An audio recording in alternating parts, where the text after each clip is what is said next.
Yeah, hi everybody, Ryan here with you again. Sorry I've been gone for a few days. It's been pretty hectic. Pretty much been going exactly 10-hour breaks and all that with my loads. As I said before in the last video, my schedule was kind of loose over the last weekend. Then it kind of tightened back up here, and I dropped off up in Kent, Washington, south there of Seattle. Dropped off there in the morning, went over and picked up right down the street there. Basically did a drop and hook that took forever and had a flat tire and all that on the trailer, and I'll talk about that in a minute and how you can handle that if you got these type of trailers that we have at Landstar. But so I grabbed that up, got out of town, did exactly a 10-hour break, ran over, got over almost to Wyoming there on 90 at Hardin, Montana, stopped over there.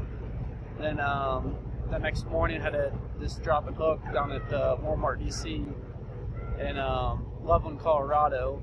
So got in and out there pretty quick, and I was almost didn't find the trailer there. Like the places they told me that I could find an empty trailer at, there weren't any trailers there, and I actually found one way out in the back. Out of after driving to 1,000 trailers, I finally found 2 Landstar trailers, so I got the better of the 2. But I was getting a little concerned because I needed to get back up to about 2.5 hours up the road in Wyoming to pick up the load that I have now to take down to Goodyear, Arizona. So I was a little bit worried. I was getting pretty concerned that everything was going to fall apart there. But I ended up finding a trailer, got up the road, got that other load on my way up to Glen Rock up by Casper, Wyoming. That's where I picked up my current load. I stopped there in Cheyenne at the Flying J, and went ahead and hit the Blue Beacon, got the truck wash, trailer wash. So I guess the customer that I'm picking up down in Los Angeles there, they're kind of particular. I guess they have some type of, I guess the product they handle has lead or something in it, so they got all kinds of air monitors, whatever they do in California, the Democratic Socialist People's Free Republic of California, whatever they're doing out there. So I guess they wanted a nice clean trailer. So I went ahead and got it washed, and I went up to this place that sells, they mine bentonite or lignite up there, and my whole tray, everything's covered in dust, so it's a complete waste of money. So I may get this trailer and truck washed again before I go over there. But so went over and got that. I'm right at 80,000 pounds. They scaled me, they maxed me out on the weight basically.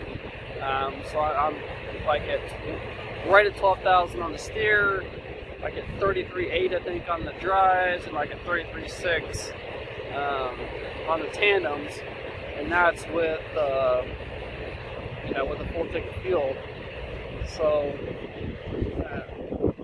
came out of Casper last night, little truck stop over there. That was pretty nice, right out of town, right on US 20, US 24 out there. Then left out of there, came across I think it's 220, Route 220 there. Kind of comes around the top of Casper, then you hook up to 287, come down to Rollins. But I had some trouble with my truck. It keeps derating, and I keep getting a low intake manifold pressure. So I'm guessing it's that IMAP sensor on the intake manifold. So I usually replace those about every 50,000 miles. You can clean them, but for what they cost, they're only like $50. I typically just replace them, because I mean if you calculate that out every 50,000 miles, it's like a 1/100th of a cent per mile. So I prefer just to replace it. But in this situation, there wasn't any Kenworth dealers open, any Cummins dealers. So I made it down here, and like the last 30 miles was a straight up struggle. I mean, I got passed by Warner, I think I got passed by Sierra England. I mean, I was down in like 6th gear coming up one of these grades down here in US 91. And not to mention, I'm down in Monticello, Utah right now, so I don't know if I mentioned that before. But a little truck stop here. So got about 6 hours of sleep this morning. Probably after this, I'll get another 3 or 4 hours sleep. And I'm going to hit the road and head down 191, US 163 there in Arizona, and then down 160, 89, that'll bring me right into 17, and take me right into the Phoenix metro area. But I already called the Kenworth dealer down there, and they've got that sensor.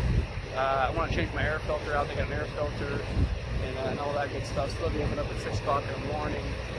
so I'll get down there early for that, and then I'll have to be. I got an open appointment for this delivery, but I'd like to be there pretty early, so Kenilworth dealer is only about 15 minutes away from there, so I'll get down there early, they open at 6, and run over and drop this load, hopefully get out of town pretty quick. And then the weekend will be kind of loosened up a little bit, so I can kind of catch up on some things. I know my wife did a posting as far as the comments and all that. This is, like I said, when I get into these kind of hectic schedules, and y'all know how I run, I'm like at 5,500 miles basically from last Monday, and I just got my settlement yesterday for that Billings, Montana load, and also that Salt Lake City to up to Kent, Washington, and we were at about $3,150 on that after all expenses, excluding truck payment and insurance. So I mean, even if I took half of that out for the month, I mean, that's still about $2,500, I guess, for 7 days, from Monday to Monday, basically. So I'm pretty satisfied with that. I think this week it'll probably play out about the same amount, and then we got that load out of Los Angeles over to Louisville, Kentucky, and I think it's going to be pretty close to about the same money too. So hoping for about 2.5, 3 weeks. Do about 8-9 grand, I guess, to the truck. And even if I take my check payment out, it'll probably be above 7,000, I guess. So once we get that all catches up and I get the settlements, we'll do a settlement update and also do some load searches on the load. I've got some requests and all for those. But again, kind of going back to what I was getting started out there, my wife, she posted. It's just gotten really hectic to try to catch up on all the comments and everything when I'm on the road and trying to run the schedule and trying to put videos out there.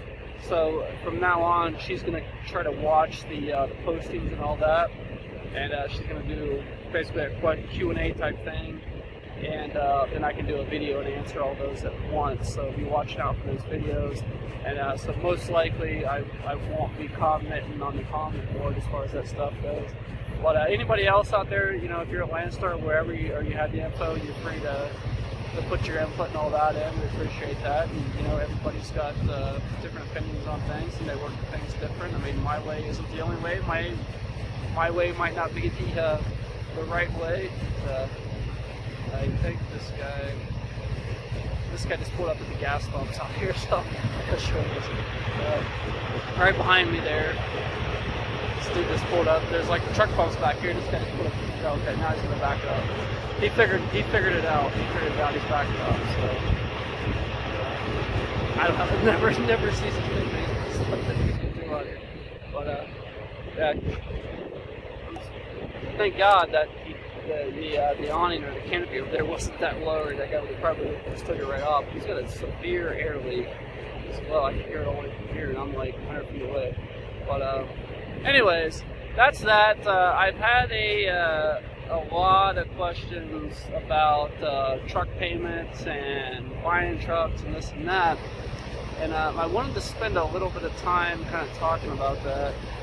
And as far as I'm not going to get in. I'd like to do a lot longer video on that, kind of on the whiteboard at home when I get some time to kind of go over some numbers and all that. But I just kind of wanted just to talk about the basics as far as a lease or buying, or what type of payment you're looking at, and really what your goals are in this business. And I talked to a lot of people about this subject, and it just really depends on what you want to do, what you want to accomplish out here, and as far as what you get into, as far as what you're going to pay on a truck. And, I'm like at $1,249 a month, or basically $1,250. I say $1,300 sometimes, but it's $1,249 a month on this, and that gives me a lot of flexibility and allows me, to pay a lot of stuff off. I mean, if you got a lot of credit card debt or something like that, and you're trying to get out here and you want to run and you want to make a lot of money, and and start kind of building something and getting ahead in life, it makes it really easy when you have a pretty cheap truck payment, and you can make the amounts of money that I'm showing in the settlement, where you know, I can pay a credit. I can put $2,000-3,000 on a credit card in a month. Long story short, my wife and I were going to do a new introduction video once I get back home after this trip, kind of update things. But you know, when I got back, I got rid of my Snyder truck. I got an SFI lease truck. I was paying $985 a week on that truck, and my maintenance plan on that was including the maintenance plan, what they had, maintenance account, escrow, whatever you want to call it, and that was $163. But I was still, even after that, you know, you're like at roughly $820 a week just for the truck. And you know, it sounds like it'll work, but you're basically at $4,000 a month on those trucks. And, you know, you got, you know, you want to, I'll say I made it. There's people out there, they say they're making it at $4,000 a month on a truck. And it all really comes down to what your definition of, you know, quote unquote making it is. Man, this guy's got a severe air leak. I don't know if you guys can hear that or not, but that is really distracting. There's definitely something wrong. I don't know how you drive around and don't notice that, or get out of the truck when you get fuel and don't notice it, but he finally figured out where the actual fuel pumps were. Getting back to topic here, sorry. So it all really comes down to what your definition, like I said, of making it is, or what you want to accomplish out here. And you know, I talk to a lot of people, and I've got guys that they're single, they got kids that are grown up, they don't have any kids, or, you know, females that are single, whatever. I mean, it doesn't matter either way, whatever. But it just all depends on what you want to, what the schedule you want to run, and what your expectations are.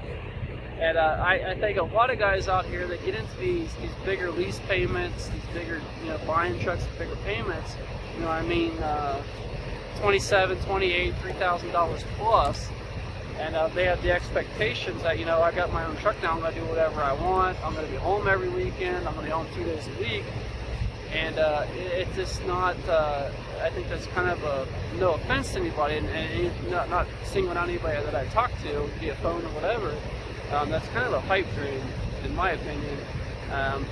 I've tried the short haul stuff, tried to be home every 5-6 days, and I've never made the money that I wanted to make, even with a lower truck payment. So I mean, if you're paying, you know, $3,000-4,000 a month on a lease, or a bigger truck payment, or whatever you got, if you've got the expectation going into this, where you're going to be home, you're going to leave on Monday, you're going to be home on Friday because you have your own business, you have your own truck, it's just, I think you're going to be really disappointed. And even with having the truck payment that I have, you know, I tried doing short haul, try to run around the house. Every once in a while I've got something going on, you know, where I need to be home, where I'll come back home, and I want to run for a couple of days, but I need to be back home. And you just don't hit the numbers. I mean, it just doesn't work out for one way or another. I mean, we can talk about the load board, and we can argue about it, or whatever we're going to do. But I mean, in my personal experience, it's just the numbers just don't work. I mean, you'll see these big rates, $3, $4 a mile, but they're 200 or 300 miles, and then you can't. It's really hard to lace all these loads together when you're dealing with different agents and all that. So I mean, you're not really working with a dispatcher that has their own freight that laces all this together for you.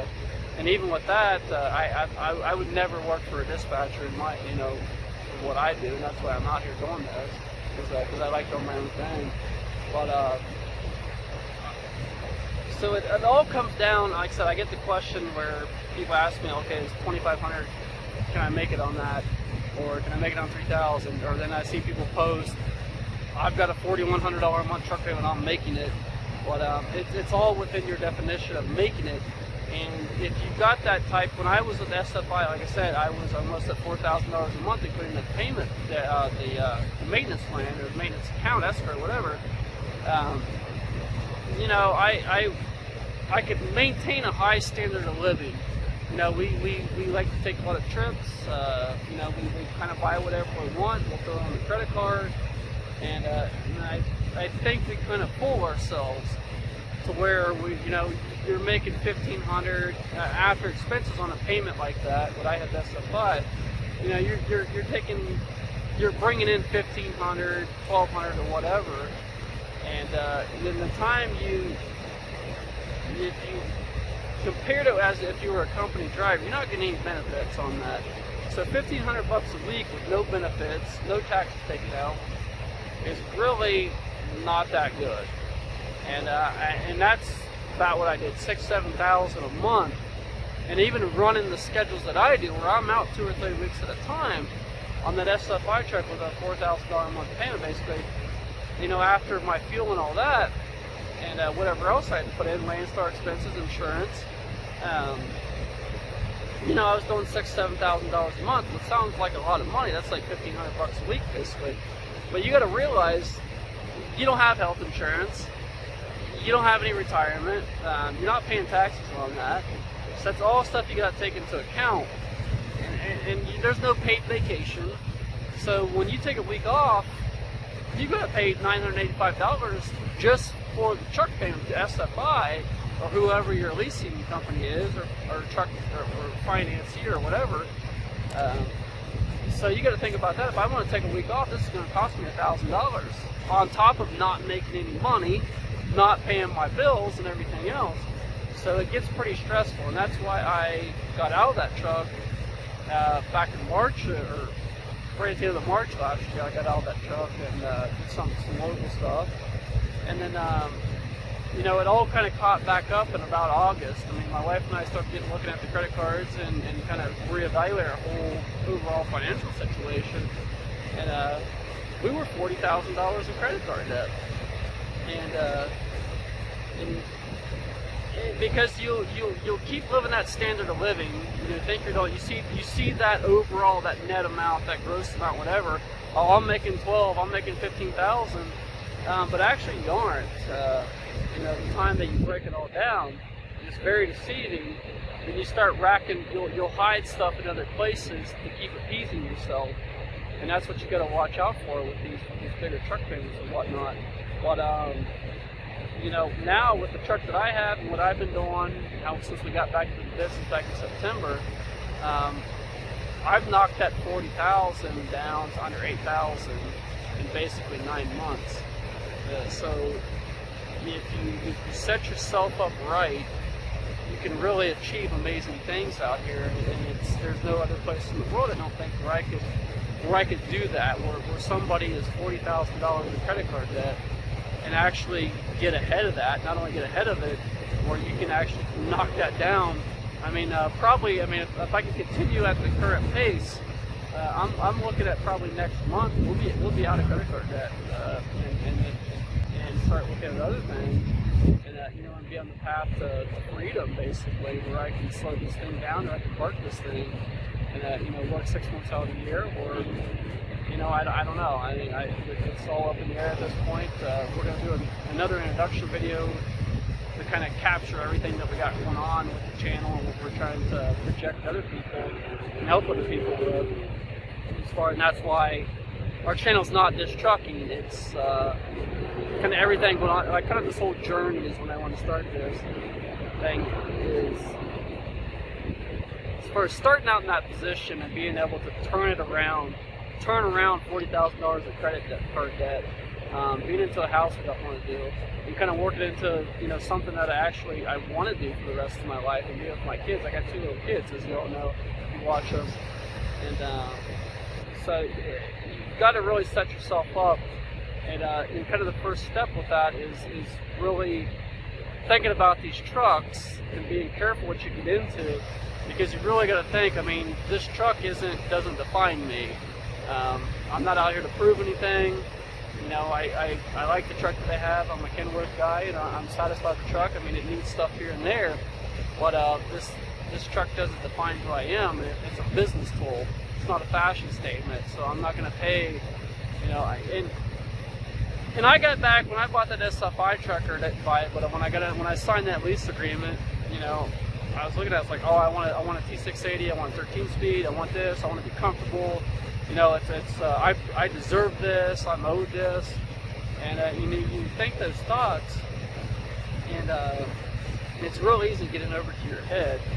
So, I mean, you really need to be modest about this, be conservative, think about this is a business tool. It's not. It doesn't define who you are. And I mean, if you want to run a week, if you're trying to run Monday through Friday, and then be home, you know, you don't need all these other luxuries to be on the road a couple of days a week. If you're living in these trucks, I got guys I talk to that they say, hey, I'm divorced, I'm single, my kids have grown up, and they say, hey, I'm going to get into a $2,900 truck payment. I say, you know, right on, go on. But if you're going to pick up a $2,500, $3,000 truck payment, you expect to be home Monday, you know, every weekend, and all that, I think you're going to be disappointed, because you're going to have a hard time just treading water, and on top of that, you know, trying to make some headway on debt or whatever you want to accomplish, and you're going to be into that for 4, 5, 6 years. It's going to be really tough. I mean, once you get through that, you pay it off, then you're going to be in a good position. But I mean, that's a sacrifice you're going to have to make, and you're going to have a husband, wife, partner, whatever that supports your decision. Like my wife and I, we said, hey, we got to do this. I got to get back on the road. I got to make this money and pay this stuff off. And you know, and it's a mutual thing with us, that we know this has to be done. It's hard. She complains about having to watch the kids and all that, and stuff with her parents going on, and I complain about being on the road for 2 or 3 weeks at a time. You know, I've been fortunate the last couple of trips I've been on where I've been back at the house, you know, within a week and a half, and still making money. But it doesn't always happen that way. So, like I said, if you just got to really think about what you want and what your goals are out there before you get into something, and keep that in mind, because if you, like I said, I'll talk to anybody out there, but you know, I talk to some people, I try to reel them back. Other people, they you know, they're like, oh, I'll be on the road for 30 days. And if you're going to be on the road, if you don't mind being on the road, then if you got a $3,000, $3,500, $4,000 a month truck payment, I mean, most likely you're going to be fine. And once you pay that truck off, you'll be that much better. You know, especially if you've had a truck since day one, you know what's been done to it, it's been maintained properly and all that. You'll be in good shape, but it's going to be a sacrifice to get to that point. But at the risk of rambling on here, so I think I probably covered what I wanted to cover. So I'm running down to Phoenix area tomorrow to drop this load. Got kind of a lax weekend, so I'll catch up with y'all. We're going to do a Q&A session, catch up on all the questions from the comments. I'm going to do a video on all that stuff. I also want to say I apologize for the comments. The app that we use on YouTube, if you've posted on older videos or older replied to comments and older stuff, a lot of times it doesn't show that stuff on the YouTube app that we use. So you may have gotten missed, but my wife's going back through that, and I'll try to capture all that stuff. And from now on, we're going to do videos and stuff like that. As far as the Q&As and the comments, because when I'm doing exactly 10-hour breaks and running, I'm, like I said, from last Monday, I'm already at 5,500 miles basically. So it's y'all know I run pretty hard for the most part, but we'll catch up on those. And once we're well over 2,000 subscribers now on the channel, so I appreciate that, and we you know, all the support. And so when I'm back at home, I got good internet connections. We're gonna start doing like live streams and all that, so we can do live Q&A sessions and whatnot. So that may make things a little bit easier. So watch out for that in the future. But I'm gonna go ahead and end it there. So thanks for watching. Give us a thumbs up on the video if you like it. Like I said, we appreciate the comments. Like I said, we're kind of switching that up a little bit. But again, subscribe if you like us, and we'll keep putting videos out there. And like I said, this whole truck payment thing, it's not. This is kind of a teaser at this point. I really want to get into the meat and potatoes and look at the numbers of this once I get back home, and we'll go over that. So again, like I said, hit the thumbs up, subscribe. See y'all next time.